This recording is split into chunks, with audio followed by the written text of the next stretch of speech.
Ici, nous sommes à Koko, un village situé dans la région du Mandoul, au sud du Tchad. C'est l'une des 13 régions déclarées zone endémique du paludisme. C'est une marée humaine composée en grande partie des femmes et des enfants qui a accueilli la délégation ce 21 février 2017 pour le lancement de cette campagne.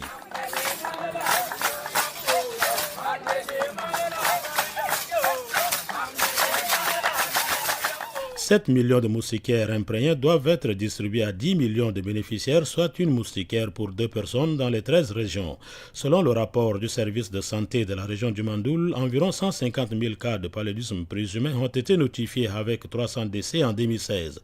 Ces chiffres ne traduisent qu'une partie de la réalité, car tous les malades ne viennent pas dans les formations sanitaires pour des raisons diverses. La directrice pays du PNUD, Carole Flore, déplore cette situation.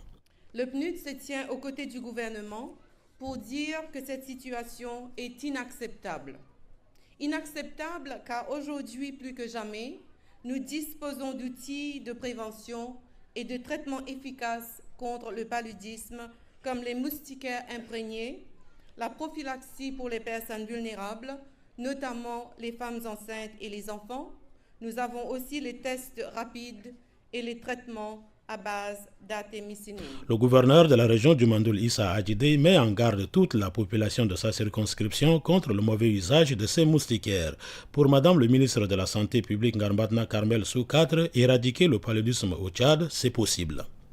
Le Tchad, depuis 2009, a fait un saut qualitatif dans la lutte contre le paludisme.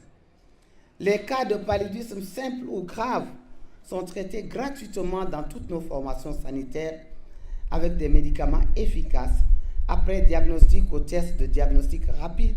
Cependant, il faut souligner que ces progrès sont fragiles, très fragiles, et pourraient s'inverser si le paludisme ne constitue pas une priorité et pour les décideurs et pour les bailleurs, mais et surtout pour vous-même, la population. Campagne appuyée par un sketch d'un enfant atteint du paludisme et ses parents pensent plutôt à un envoûtement. Au lieu de l'amener à l'hôpital, ils se tournent vers le charlatan.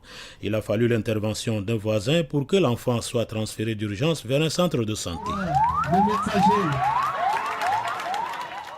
André Kodmadjingar de retour de Komra N'Djamena pour VO Afrique.